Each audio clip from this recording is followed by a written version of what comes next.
Assalamualaikum warahmatullahi wabarakatuh. Waalaikumsalam warahmatullahi wabarakatuh. Selamat siang Ananda semua. Siang, Ibu. Siang, Bu. Bagaimana kabarnya hari ini? Alhamdulillah. Luar biasa. Tetap semangat. Allahu Akbar. Bagus. Puasa kan?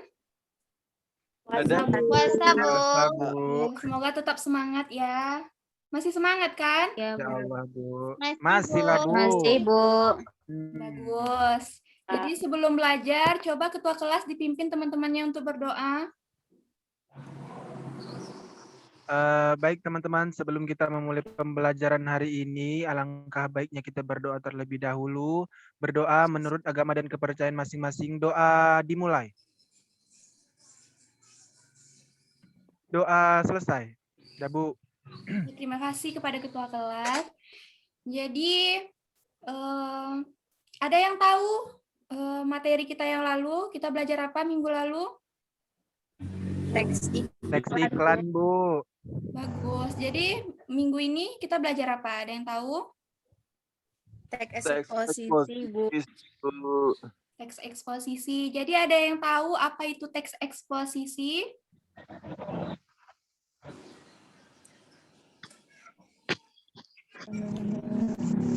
Anda Saya, semua? Bu. Iya, Putri. Apa itu teks eksposisi? Teks eksposisi itu adalah sebuah paragraf atau karangan yang di dalamnya terkandung informasi serta juga pengetahuan yang ditulis dengan tujuan untuk dapat memberikan atau menjelaskan pengertian tentang penulisan yang singkat, akurat, serta padat. Ya, bagus. Nah, jadi betul ya yang dibilang Putri. Jadi teks eksposisi adalah sejenis paragraf yang mana isinya itu bertujuan untuk bisa memberikan pengertian dengan gaya penulisan yang padat, singkat, dan juga jelas. Jadi dari pengertian Putri Rizky, jelas ya tujuan dari teks eksposisi ini yaitu untuk memberikan informasi kepada khalayak umum. Jadi Ananda semua ada yang tahu tujuan dari teks eksposisi? Untuk saya, Bu, Ya, Hanifah coba. untuk memberitahukan informasi kepada khalayak umum, Bu. Jadi tujuan dari teks eksposisi itu yaitu untuk menjelaskan informasi ya, Ananda semua. Lalu kemudian fungsinya, apa fungsi dari teks eksposisi tersebut? Untuk menyampaikan, menerangkan suatu gagasan pokok, Bu. Betul. Lalu, setelah kita ketahui fungsi tujuannya, kira-kira di mana ya kita bisa jumpai teks eksposisi ini? Bu. Ya. Majalah, laporan Coba satu-satu ya. Coba tunjuk tangannya, siapa yang bisa jawab? Bu. Hanifah tadi udah jawab ya. Sekarang coba temennya yang belum.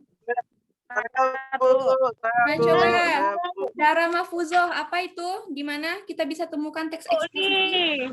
Para di majalah, laporan bacaan, Bu. Betul sekali. Jadi, kalau begitu Ananda sudah tahu kan contohnya bagaimana? Contoh teks ini, sudah tahu belum? Sudah, Bu, cuman belum bisa membedakan dengan teks yang lain. Oh iya, jadi coba Ibu akan berikan contoh, salah satu contohnya ya. Ada kelihatan? Bu. Belum lagi, Bu. Coba, sudah bisa dilihat belum? Belum, Bu. Masih muter-muter dia, Bu. Sudah, Bu. Sudah, Bu. Ya, Bu. Nah, jadi coba siapa yang mau membacakannya? Para, Bu. Ya, silakan Farah. Judulnya Kemacetan dan Masa Depan Kota. By Novi Ermawati. Apa ini, Bu? Spesies Transportasi didefinisikan oleh para ahli sebagai kebutuhan turunan dari berbagai kegiatan ekonomi maupun sosial. Lihat misalnya Merlock 1985. Tipe kegiatan sosial ekonomi yang berbeda akan memiliki dampak kegiatan transportasi yang berbeda pula. Argumentasi, kegiatan transportasi harian relatif menimbulkan pergerakan yang bersifat berulang. Misalnya, yang terjadi pada para pekerja dan mereka yang menempuh pendidikan di sekolah. Di Yogyakarta, kota kita tercinta ini, kemacetan terjadi setiap hari pada titik-titik yang menjadi jalur pergerakan para pekerja dan siswa dari tempat tinggal menuju lokasi kerja dan sekolah.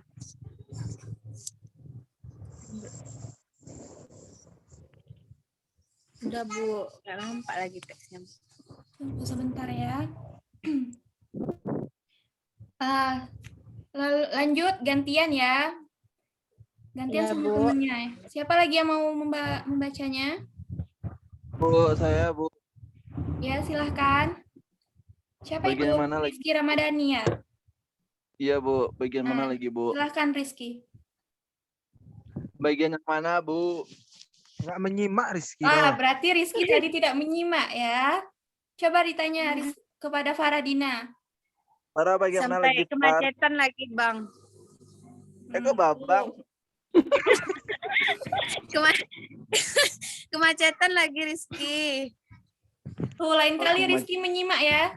Ananda semua Bu. diharapkan menyimak ya. Lah, kemacetan yang berulang pada jangka lebih panjang cenderung terjadi pada musim liburan maupun lebaran.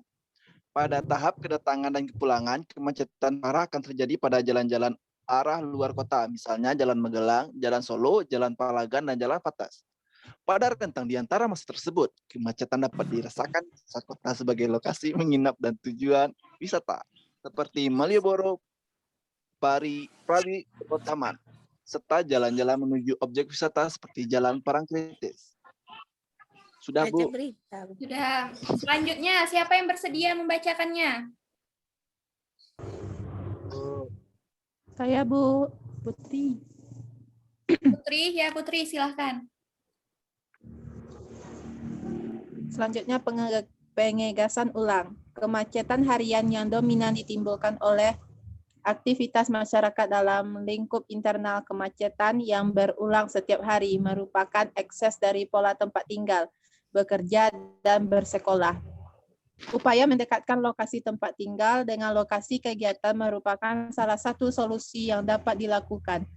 Bentuknya dapat berupa pemberian insentif tempat tinggal berupa rumah, susun sewa maupun milik yang cukup nyaman untuk beraktivitas. Selama ini sepertinya belum ada upaya pengaturan pola berkegiatan yang sistematis. Udah, Bu. Udah, Bu, mohon terima maaf kasih. itu pengegasan atau penegasan, Bu. Yang mana Ananda? Penegasan Penegasan, ulang atau Ananda. pengegasan? Penegasan, oh iya Ibu. Berarti Bu yang Maaf ya salah. Ananda, Ibu salah tulis. Ya Bu, nggak apa-apa Bu. Kita sama-sama Nah, belajar. jadi Ananda, dari sini kita bisa lihat bagaimana contoh dari teks eksposisi tersebut. Strukturnya gitu ya. Strukturnya yang pertama itu ada tesis, ada argumentasi, lalu diakhiri dengan penegasan ulang. Jadi itulah pembelajaran kita hari ini. Ada yang bisa menyimpulkan? Coba dari yang telah Ibu paparkan, ada yang bisa menyimpulkan? Coba dulu deh, ada yang ingin bertanya?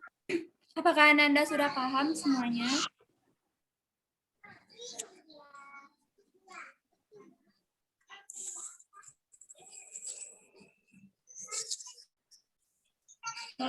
Halo, Anda semua. Ya, Bu. Udah paham, Bu. Ada yang ingin bertanya?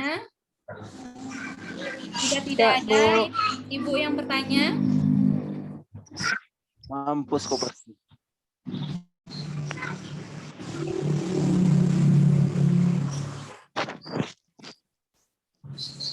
Jadi sampai sini paham ya apa itu teks eksposisi, apa tujuannya, fungsinya, gimana bisa ditemukan, strukturnya. Ya Allah, paham, Bu.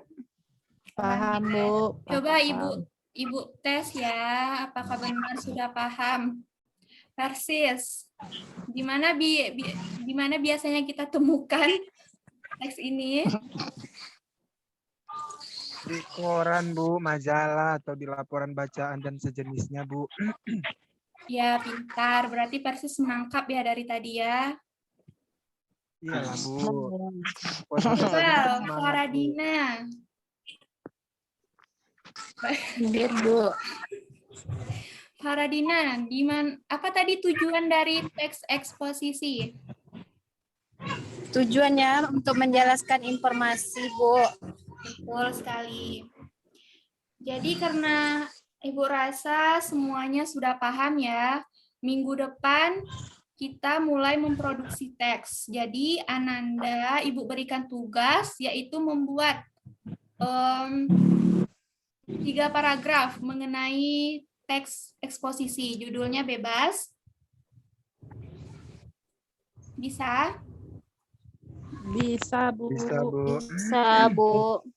Jadi kesimpulannya hari ini yaitu pengertian dari teks eksposisi yaitu teks eksposisi adalah paragraf atau karangan yang di dalamnya terkandung informasi-informasi serta juga pengetahuan yang ditulis dengan tujuan untuk memberikan atau menjelaskan dengan singkat, akurat, serta padat.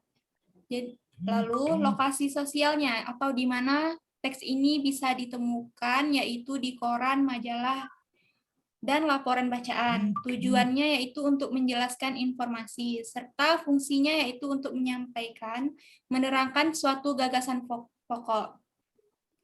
Lalu, struktur dari teks ini yaitu yang pertama adalah tesis, yang kedua yaitu argumentasi, yang terakhir yaitu pernyataan ulang. Jadi, Ibu rasa sudah cukup pertemuan kita pada siang hari ini. Tolong diingat tugasnya minggu depan. Ibu akhiri dengan wabillahi taufiq wal hidayah. Assalamualaikum warahmatullahi wabarakatuh. Waalaikumsalam warahmatullahi wabarakatuh.